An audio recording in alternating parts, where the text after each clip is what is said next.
সঙ্গে ব্যবসা করতে হবে, ব্যবসা করতে গেলে তৃণমূলের সঙ্গে থাকতে হবে।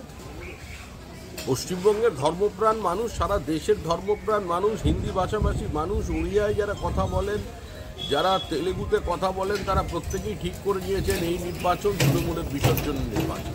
যে মুখ্যমন্ত্রী মহাকুম্ভকে মৃত্যুকুম্ভ বলেছেন এবং তার যে ক্যাসকেডিং এফেক্ট হয়েছে সারা দেশ জুড়ে, সারা ভারতবর্ষের মানুষ যেখানে ঐক্যবদ্ধভাবে এই মহাকুম্ভেতে মিলিত হয়েছে, 60 কোটি মানুষ একটা দেশের, যে মানুষটা ডুব দিচ্ছেন পাশে জানে না তার পাশে যে লোকটা আছে সে কী ভাষায় কথা বলে, তার বাড়ি কোথায়। এই যে একটা বড় ভারতবর্ষের ঐক্যের চেহারা আজকে দেখা গেল, তো এ তো কেউ কল্পনাও করতে পারে না। সেখানে কোনো ওবিসি নেই, এসসি নেই, এসটি নেই, কোনো ব্রাহ্মণ নেই, কোনো কায়স্থ নেই, সবাই একসঙ্গে দিচ্ছে। তো এই বিভাজনের রাজনীতি যারা করেন তাদের কাছে এটা চিন্তার বিষয়, ওই জন্য এসব কথা বলছে। মানে হিন্দিভাষীদের জায়গায় কি তারা তৃণমূল এবার কি দাগ ফোটাতে পারবে? তৃণমূল কংগ্রেস লিঙ্গুইস্টিক মাইনরিটি আর বাংলাদেশি হিন্দু উদ্বাস্তুদের বিরুদ্ধে যুদ্ধ ঘোষণা করেছে। যারা গুজরাটি আছেন, যারা পাঞ্জাবি আছেন, যারা বিহার উত্তরপ্রদেশের মানুষ আছেন, যারা হিন্দি ভাষাভাষী আছেন বিশেষ করে, তাদের নাম ভোটার লিস্ট থেকে বাদ দেওয়া, তাদের বিরুদ্ধে চক্রান্ত করা, তাদের ভোট দিতে বাধা দেওয়ার সর্বত প্রকার চেষ্টা তৃণমূল কংগ্রেস করবে। আজকে দিল্লিতে একটা প্রেস মিট হয়েছে, সেখানে ডেরেক ওব্রায়েন বলছেন যে আমরা চাই রাজ্যের এক রাজ্যের ভোটার সেই রাজ্যেই ভোট দিক, বাইরের রাজ্যের ভোটার কেন ভোট দেবে এই রাজ্যে এসে।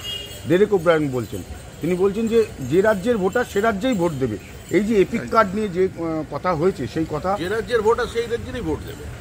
আর পশ্চিমবঙ্গ তো কোনো আলাদা রাষ্ট্র নয়। যদি কোনো গুজরাটি এখানে এসে ভবানীপুরে 3 পুরুষ ধরে বাস করছেন, তিনি কোথায় ভোট দিতে যাবেন? গুজরাটি নিজের গ্রামে? ওরা কি চাইছেন?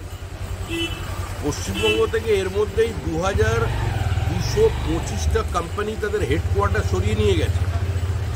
এবার আপনি এখান থেকে সমস্ত গুজরাটি মারোয়াড়িকে তাড়িয়ে দেবেন। কর্মসংস্থান কারা দেবে? চপ শিল্প বাইরে তো, আর চায়ের দোকানের বাইরে তো তৃণমূল কংগ্রেস কিছু করে দিতে পারবে না। কীর্তি আজাদ বলছেন যে বিজেপির হাতের পুতুল নির্বাচন কমিশন, নির্বাচনের মানে খাঁচা ময়না বলছেন, তোতা পাখি বলছেন নির্বাচন কমিশনকে। কীর্তি আজাদ উনি যে পার্টিতে মাঝখানে চলে গিয়েছিলেন বিজেপি ছেড়ে, যাদের সঙ্গে আছেন তাদের সম্পর্কে এই কথাটা সুপ্রিম কোর্ট বলেছেন। উনি একটা কাজ করুন, উনি এত উত্তেজনা পশ্চিমবঙ্গে, উনি বাংলার ছেলেমেয়েরা ক্রিকেট খেলতে চায়, উনি এখন সৌরভ গাঙ্গুলি তো ব্যবসা করছেন, এখন উনি এসে প্র্যাকটিস করান, বাংলা টিমটাকে দাঁড় করান, তাহলে।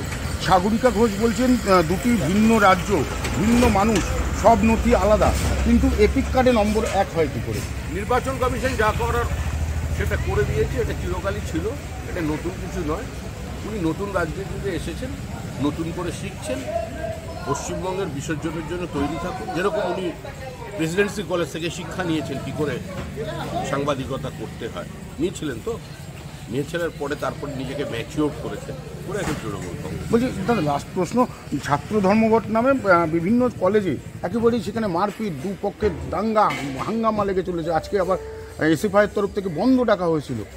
আরে এসএফআই আর ছাত্র পরিষদ তৃণমূলে এখানে মারামারি করছে, আর দিল্লিতে গিয়ে দু দল একই সঙ্গে কফি খাচ্ছে, একই সঙ্গে পার্লামেন্ট বয়কট করছে, একই সঙ্গে কংগ্রেসের সঙ্গে ধর্ণা দিচ্ছে।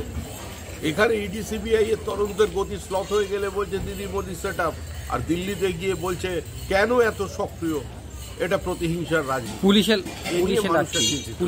পুলিশ ছাত্রদের উপর লাঠি মেরেছে পুলিশ ছাত্রদের ফেলে লাঠি মেরেছে। কি বলবেন? এই ছাত্রদের ফেলে লাঠি মেরেছে, মায়ের লাঠি না, পুলিশদের হাত কামড়ে দিচ্ছে, লাঠি মেরেছে, তো এখানে নতুন কিছু নয়। আমার মনে হয় এটা মোহাম্মদ সেলিমের উচিত এটা এই ব্যাপারটা গিয়ে একটুখানি মল্লিকার্জুন খাড়গের সঙ্গে আলোচনা করা, আর ডেরেক ওব্রায়েনের সঙ্গে আলোচনা করা।